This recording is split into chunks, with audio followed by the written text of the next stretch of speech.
तासुब भी ज्यादा, उसमें तासुब तो कोई हद ही नहीं ना, वो तो मोदी का सगा भाई है इस मामले में। अच्छा, और इलेक्शन 3 नवंबर को होते हैं 20 नवंबर को होते हैं अमेरिका में, मैं कंफ्यूज कर गया, मेरे 12 नवंबर में होते हैं। नवंबर में 3 नवंबर को। जी ठीक है, तो बहुत थोड़ा अरसा रह गया। थोड़ा उसी वक्त गिलगित बल्तिस्तान में हो रहे होंगे और इधर अमेरिका के अंदर हो रहे होंगे, अमेरिका में हो रहे होंगे।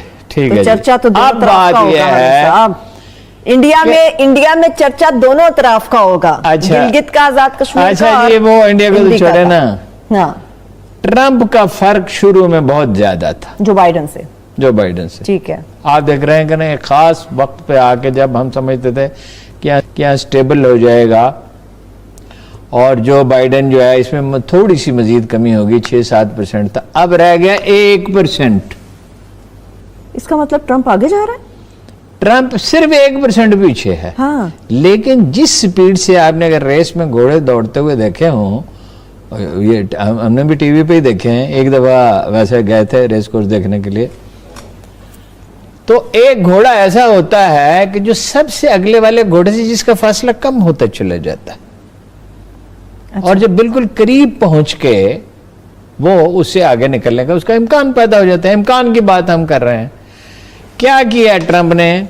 ट्रंप ने जो सबसे अहम काम किया कि इसके दौर में इकोनॉमी सबसे बेहतर रही कोरोना से पहले, और वो साफ बात करता है और अमरीकियों को उस पर ज्यादा एतमाद है, उसमें तहर्रुक ज्यादा है, तासुब भी ज्यादा, उसमें तासुब तो कोई हद ही नहीं ना, वो तो मोदी का सगा भाई है इस मामले में। अच्छा, अमेरिका का मोदी है लेकिन अच्छा। उसने देखा अमरीकी अवाम के नुक्ता नजर से देखा ना, बहरीन ने मान लिया, अमारात ने मान लिया, ओमान मानने वाला, सऊदी अरब का जब उसने ऐलान कर दिया अमरीकी सदर ने, तो जाहिर है सऊदी अरब भी मानने वाला है, मारितानिया भी मानने वाला है, सूडान भी जो ख्याल है तस्लीम करेगा। अमेरिका में इलेक्शन आज तक रिकॉर्डेड हिस्ट्री में, एक जमाने में तो चीजें रिकॉर्ड ही नहीं होती थी ना, 90 साल से चीजें रिकॉर्ड हो रही हैं। एक भी अमेरिकी सदर ऐसा नहीं जीता जिसको न्यूयॉर्क और कैलिफोर्निया के यहूदियों ने जिसकी माली सरपरस्ती न की हो। तादाद मुसलमानों की और यहूदियों के बराबर है, 30 लाख उनकी है, 30 लाख मुसलमानों की है। लेकिन मीडिया में, बैंकिंग में, मालियाती इदारों में उनको जो रसूख है, अब वो खुश हैं, वो जाहिर है इंडियंस ने उसे वोट देंगे। फिर ये है कि जो बाइडन उससे 4.25 साल बड़ा है, उसकी शख्सियत में तहर्रुक इसके मुकाबले में कम है, ठीक है, और एनर्जी भी कम है। वो 42 की पैदाइश है, इसकी 46 की है। एक पाकिस्तानी एक बात कहते हैं कि हम एक मामले में बड़े कंफ्यूज हैं कि जो बाइडन और उसकी पार्टी इंडिया की पुरजोशामी है, इससे ज्यादा अहमी है, ट्रंप से ज्यादा। जी, बाराक ओबामा ने कहा था इंडियन पार्लियामेंट का उसने 2 दफा इंडिया का दौरा किया, उसने इंडिया का पार्लियामेंट से खिताब करते हुए कहा था हम इंडिया को सलामती काउंसिल का मुस्तकिल मेंबर बनाना चाहते हैं, जिसमें पाकिस्तान के लिए तो बड़े खतरात हैं। और ट्रंप ने कहा है, उसने तो वहां कहा था ना, इसने उनसे कमिटमेंट की है, ठीक, कि मैं इसकी पूरी कोशिश करूंगा। दूसरी बात ये कहते हैं जी वो कि डेमोक्रेट्स रिवायती तौर पे पाकिस्तान के मुखालिफ रहे और उन्हें ज्यादा मुनाफिक समझा जाता है, इसमें शुबा नहीं। काले उसके खिलाफ चले गए, ठीक है जी, अरब उसके खिलाफ चले गए, लेकिन उनकी तादाद इतनी ज्यादा नहीं और असर और रसूख बिल्कुल बराए नाम है, यहूदियों के बराबर नहीं हो सकता। फिर यह है कि अमरीकी वोटर के नजदीक सबसे अहम चीज क्या है? उसकी माशी हालत, उसका स्टेटस। जब वो अफगानिस्तान से फौजें वापस बुला रहा है, अफगानिस्तान पे मैं अभी आपसे बात करता हूं क्या मसाइल है,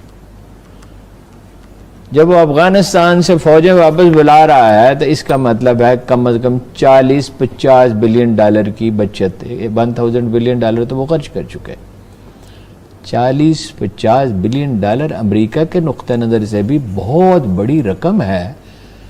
40-50 کتنی جابز اس سے پیدا ہو سکتی ہیں، وہ اگر ہیلتھ سسٹم میں ڈال دیا جائے تو کتنے مریضوں کو اس سے فائدہ ہو سکتا ہے. دیکھیے ڈاکٹر ہی مہنگا ہے نا، دوائی تو کم و بیش اسی قیمت پہ ہے جس پہ پاکستان میں ملتی ہے، آمدن بھی اس کے زیادہ.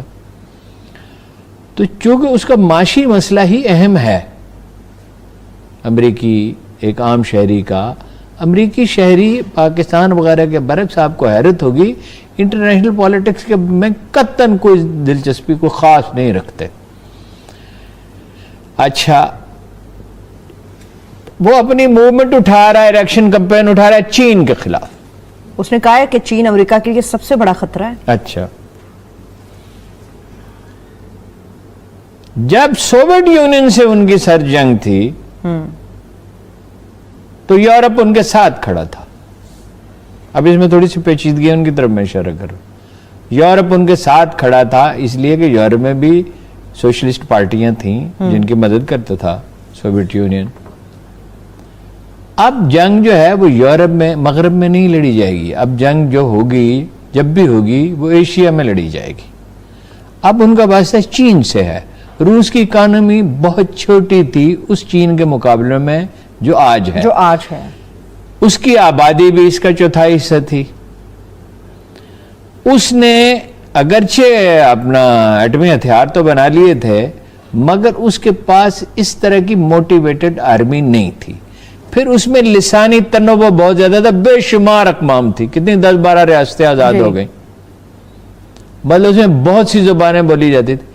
چین میں بنیادی طور پر ایک ہی قوم ہے، تھوڑا سا تنوع ہے، تبت میں ہے اور کئی جگہ پہ ہے، سنکیانگ میں ہے.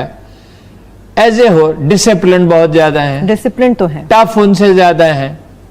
انہوں نے اس کی 124 کمپنیوں پہ پابندی لگا دی، 24 کمپنیوں پہ پابندی لگا دی ہے. Triple C China Communication and Construction Company, اس کی بہت سے ذیلی ادارے ان پہ پابندی لگا دی ہے. ہوائے پہ